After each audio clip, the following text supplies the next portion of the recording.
Welcome to the Monday Monologue. And as you can see, got something else new here, but we'll get to that for a minute. First, I wanted to explain to you guys, sorry the content has been a little slow in the last few weeks, and I'm anticipating that it might be another couple of weeks before I really get back up to speed. I've had some health issues and some dental stuff that came up, and then some stuff happened around the house. Had some plumbing emergencies I had to deal with, and just it's been really hard to focus on what I love, which is tube audio and working on my projects. Been in some pain, and that's getting a little better, so nothing of it's life-threatening, but it has been kind of difficult for me to concentrate and focus and really get on with this stuff. So you'll have to excuse me while I kind of deal with my own personal issues, and I hope you'll hang in there. I should be back up to speed hopefully by next month, and so might be a little slow getting some content out. I am planning on hopefully later this week getting out at least one video on the Globe Tube amp. The parts I had to order came in today, and so I'm still waiting on one more shipment, but I still think I can probably get the next phase of the video, which is getting the power supply finished up and getting the tubes powered up and that stuff this week. So let's hope we can get that done. But this is kind of cool. Who would have thought somebody would drop by a World War II bomber radio? This is a BC-348-Q shortwave, or hey, I don't even know enough about radios to know what kind of radio this is, but I did do some research on it. It looks like these were used in World War II bomber planes, and it's got a little tag here that's got a bunch of handwritten frequencies for Moscow and different Soviet radio stations.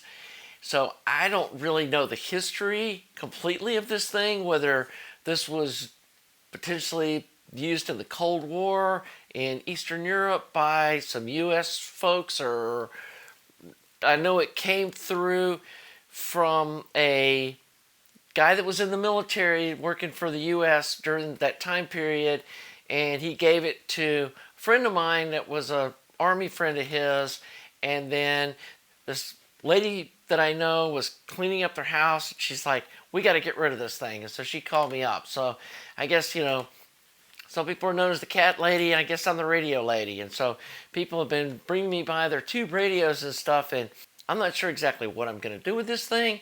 I've never really been into radio stuff, but that might be something fun to dip into and go into this thing and see if I can get this working. Anyway, that'll be for a future day.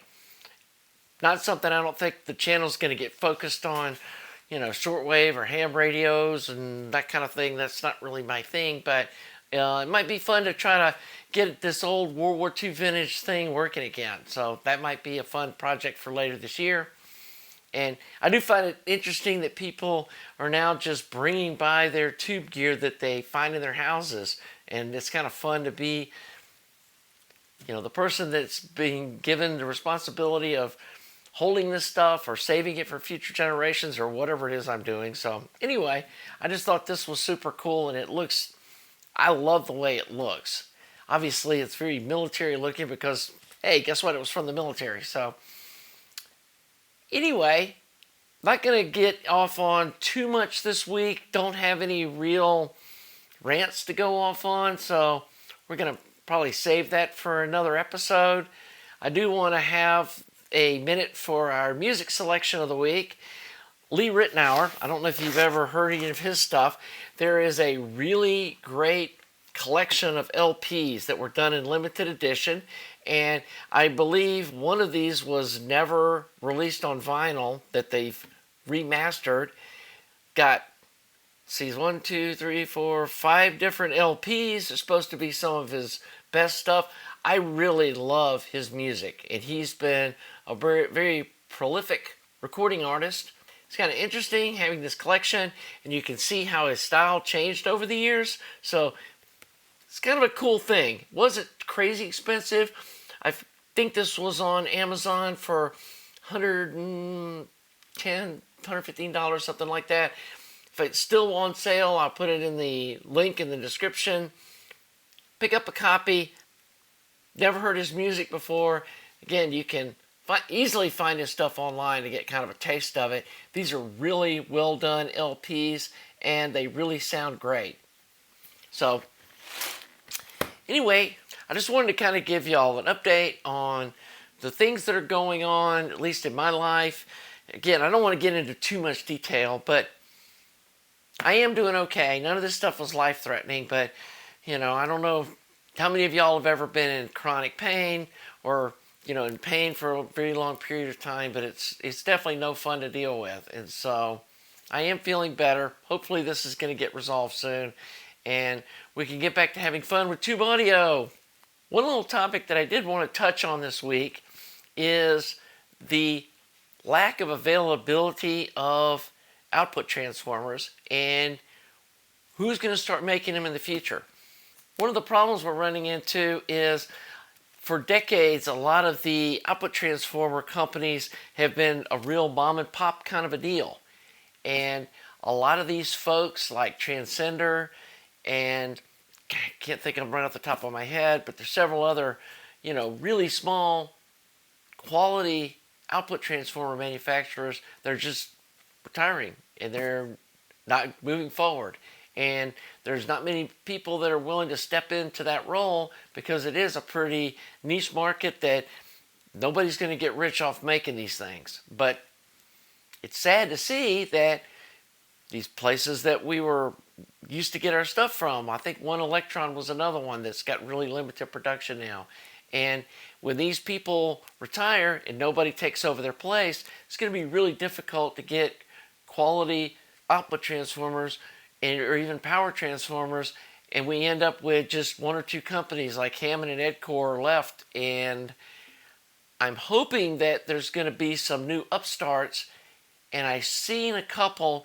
There's a couple of them in Europe that look like that they're new folks in the industry, and I don't know anything about their products, and so that may be something that we dip into in the near future, is experimenting with some of these new upstart output transformer companies. I think there was one in Greece and there was another one in Israel, and I don't know anything about them, and would be interested to see in the comments if any of you guys have run across any of these newer output transformer companies and have any experience with them. And hopefully we can get somebody that can kind of fill in this lower range of the market that are still viable product for a company to make, and not have these long wait times that we have with Edcore. And I really wish Edcore would pick maybe 6 output transformers that are fairly popular and make enough stock of them where they had at least some stock output transformers.